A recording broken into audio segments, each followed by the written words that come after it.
ChiBro and Sons Beginner Strength with Rawr. I forgot Rawr. Give me a second. Alright, now we actually have the Rawr. So welcome to ChiBro and Sons Beginner Strength with Rawr. I'm going to use this video to explain some essential terminology, our reasoning, and goals of the Beginner Strength playlist. If you'll bear with me a moment, I want to speak directly to my parents. Mom, Dad, you are both old. In the past few years, you didn't just get a few years older, you got much older, like scary older. How little we were able to do this summer when Ben and I came to visit, it didn't hurt my feelings, but it made me worried how much your quality of life has gone down, let alone how many remaining years you guys have left. And I don't want that for you. I want you to be healthy. I want you to be able to pick up your puppies from the floor to put them on your chair. I want you to be able to get up from your chair without pain and without running out of breath. I desperately want for you to be able to hold on to a book or cooking implement and then not be unable to use your hand for the rest of the day. Please do the exercises in this playlist. It isn't a lot of work. I'm not trying to make you huge and buff. I'm not trying to wear you out. I want you to keep getting older in years without getting older in body. Please, just do these. Please, I love you. Okay, all that aside, hopefully everyone still here will be somewhat aware of exactly what I just said and why I said it. We all have somebody we love in our lives who needs to be more active and have a drastically improved quality of life. Not just life extension, but the use of the life that people still have. The primary goal of the Beginner Strength playlist is to reach a bare minimum of muscular strength to maintain bone density and avoid osteoporosis, increase capillary blood flow to decrease heart rate and blood pressure, and flexibility to allow continued self-reliance. This is not just for old people, but for all people, including children, and especially in our increasingly sedentary society where people are constantly in front of screens. Aerobic conditioning is also, or equally, or in some cases, more important than strength training. I will be covering aerobic conditioning in another playlist. Resistance training, however, is crucial for maintaining strong bones and joints, which many people will ignore in the pursuit of being thin or not being bulky. This playlist will not make you bulky. It will give you continued function. Further playlists will break down to strength, size, and endurance. I'm going to keep the trainer terminology to a minimum in this playlist, as we don't want to alienate people.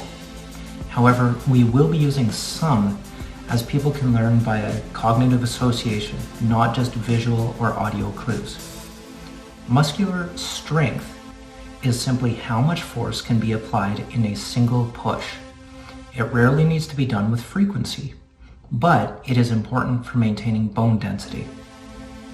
Muscular size, which is not the focus of this playlist, is exactly how it sounds, making your muscles bigger. Both endurance and strength will make the muscles larger to some degree, but neither will focus this. Muscular endurance is being able to perform an action multiple times, usually with a light load. Consider cutting a roast. You need a combination of a little strength to get through the outer skin, but then a lot of motions to continually keep cutting into little slices. Resistance or strength exercises are done in reps, sets, rest between sets, and days between exercise. A rep is a single action. For example, if you walk up a flight of stairs, each single step is a rep. Put a single cup from a cupboard onto your counter, and it is a rep. Now, a set is a group of reps. For example, if you walk up a flight of stairs, it may be 20 steps or reps of the exercise. Put a dozen sodas from a flat into the fridge without a break, and you've done 12 reps in one set. Rest between sets is completing a full set of reps and then taking a breather. In a flight of stairs, you may stop between the flights of stairs for 30 seconds or a minute to catch your breath. If you're bringing in the groceries, the time between you putting the stuff in the kitchen, putting it down, walking back to the car and grabbing more, this is the rest between sets. Days between exercise means days between using the same set of muscles to enhance performance. Of course, you're still going to be using them for your daily life. We're talking improvement. If you bench press on Monday, take Tuesday and Wednesday off, then bench press again on Thursday, you have taken 2 days between exercise. A warm-up is doing the intended set of motions with no weight. The point of this is to check if you have any tweaks or pains. It's also to increase your mental connection to the muscles you intend to be using. Further, it will literally warm up the muscles by increasing blood flow and increase lubrication to the joints those muscles attach to. If I use the term impingement, this is where you pinch a nerve or put a joint into an awkward position that can cause injury.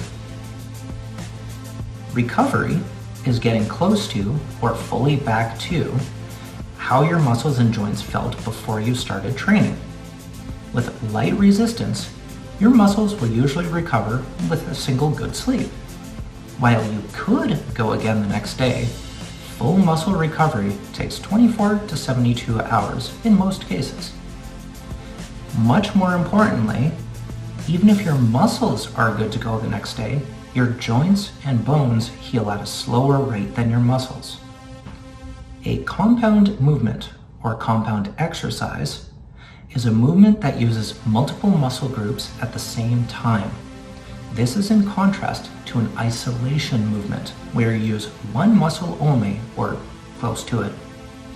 This playlist will be only focusing on the 5 compound movements that provide maximum functional training with minimal time and effort invested. I really hope I didn't overload anyone with this terminology. As I said, some people learn through keywords. These terms are unfortunately essential to meaningful communication towards making progress. Finally, the hard goals, not just the theoretical ones, are as follows. To be able to complete 6 sets of 6 reps with a 10-pound weight in each hand for a standard chest press. Alternately, 2 sets of 20 reps with 5 pounds in each hand. To be able to complete 6 sets of 6 reps of bent over rows with a 10-pound weight in each hand. Alternately, 2 sets of 20 reps with a 5-pound weight in each hand. To be able to pick up a total of 30 pounds from the ground using both hands for 1 set of 6 reps. To be able to complete 6 sets of 6 reps with 10 pounds of weight in a single hand over your head without external bracing, and then the same for the other hand. Alternately, 2 sets of 20 reps, with 5-pound weight in a single hand over your head without external bracing, and then the same for the other hand. Ideally, being able to do this with both hands at the same time will be achieved. And lastly, to be able to squat your own body weight with proper form for 6 sets of 6 to parallel. I will explain what parallel is in the squat videos. With the use of these 5 compound exercises and these outlined goals, a standard human being of any age will be closer to maintaining functional quality of life. Having higher goals to pursue after achieving these minimums will yield even better results. and you may find that the extra energy and better sleep will inspire you to the next playlist. As mentioned, cardio conditioning is equally important. If you can only do one of the two styles of training, please ask your doctor which you should prioritize. Thanks for joining Rawr and I today, and remember, together we can face that bar with Rawr.